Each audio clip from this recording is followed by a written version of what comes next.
الرحمن الرحيم. الحمد لله الذي لا يحمد على مكروه سواه.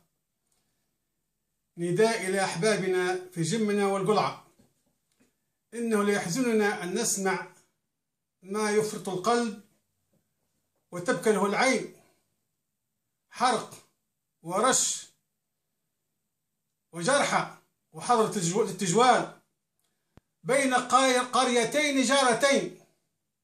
علامة هذا على قطعة أرض امتلكها جمني وله فيها تسجيل موثق. ألم يكن من الأسلم يا أحبابنا طرق باب القضاء ودفعه حتى يقوم بما هو الوحيد المخول في ظل الجمهورية، المخول القيام به؟ كيف نحن إذا كل واحد منا نفذ حكمه بيده؟ لا إله إلا الله. أليس هذا من الفوضى؟ الانساق لما يراد لنا من هدم لكل مقومات الدولة.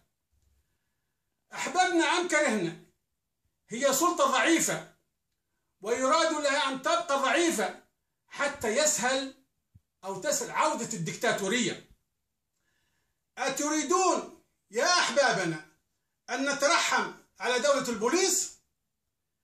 أيها الشباب في القلعة وجمنا، إن العنف والحرق واستعمال منطق القوة لا يؤدي إلا إلى مزيد من التطرف والتعصب للقبيلة ومزيد من الحقد والجفاء بين المجموعات والأفراد. يا أحبابنا أيها الأهل الكرام في جمنا والقلعة، إن قوة المنطق والحجة هي أسلم طريق للتفاهم بين الأفراد والمجموعات، وهي سمة الشعوب المتحضرة. أما الحرق والتدمير فهي سمة الشعوب المتخلفة. أهلنا وأحبابنا رجالا ونساء، شيبا وشبابا من أهل جمنا ومن القلعة، أنتم يا من قمتم بالثورة ضد الظلم والتهميش، ومن قدمتم الشهداء والجرحى، وبنضالكم وعن جدارة افتككتم الحرية. الحرية يا أهلنا هي البناء وليس الهدم. الحرية هي مسؤولية، وأول مسؤولية هي الحفاظ على بلادنا، والسعي جميعا متكاتفين متعاونين متضامنين لكشف من يريدون بنا وبلادنا سوءا. المسؤولية الآن يا أهلنا تفرض علينا أن نؤجل بعض القضايا الشخصية بين الأشخاص أو المجموعات إلى وقت قريب إن أحسننا التدبير، وننهض لعظائم الأمور يا أهلنا موحدين ضد سرقة خيراتنا ونهب بلادنا، ضد الرشوة والفساد، ضد الحقرة والتهميش، ضد البطالة وتفشي الأمراض.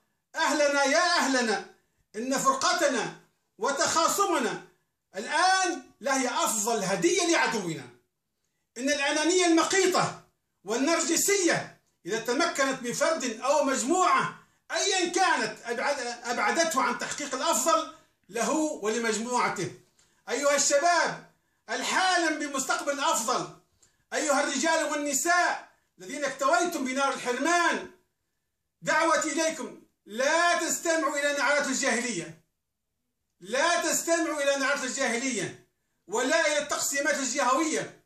كلكم أبناء جهة واحدة يضمكم الحرمان والتهميش، حتى وإن امتلكتم شيئا من المال أو القوة المادية فلا تغرنكم، فما قيمة المال إذا عادت الدكتاتورية وعدتم لها عبيدا.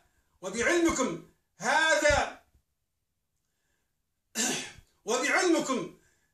عون، هذه بشرى وعون لعودة المستبد. أيها الأحباب فيكم من العقلاء الكثير، فقدموهم واصغوا إليهم، وحاصروا المتنطعين ولا تستمعوا إليهم، فلقد قال فيهم رسول الله صلى الله عليه وسلم: المتنطع لا أرض قطع ولا ظهر أبقى. ندائي يا أهلي إلى أفراد المجتمع المدني، هذا من صميم عملكم أن تتنادوا الصلح بين الإخوة في القلعة وجمنا. الإخوة النواب، نواب الجهة المنتخبون بكافة حساسياتهم، إذا لم تتواجدوا بين أهلكم في هذه المحنة فمتى تكونون؟ من ناحية أنا عذري عند الله، إنني عاجز وأنا مريض أنتظر أن تجرى لي عمليا. أدعو كل جهة خيرة ألا تدخر جهدا للم الشمل من جمنا والقلعة على كلمة سواء، أن نتجاوز عما حصل وليغفر بعضنا للآخر. أدعو إخوتي في اتحاد الشغل واتحاد الصناعة والتجارة وكل المنظمات الأخرى أن يساهموا كل من موقعه.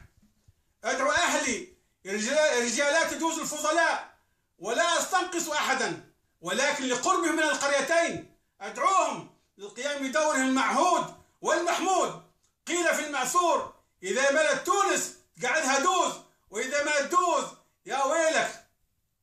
يا أهل القلعة ويا أهل جمنة الأفاضل، مشروع النهضة والخروج من التهميش أكبر من التقاتل على قطعة أرض يمكن أن نتفاوض عليها بالحسنى. حفظكم الله جميعا، والسلام عليكم ورحمة الله وبركاته. أخوكم النائب محمد علي البدوي.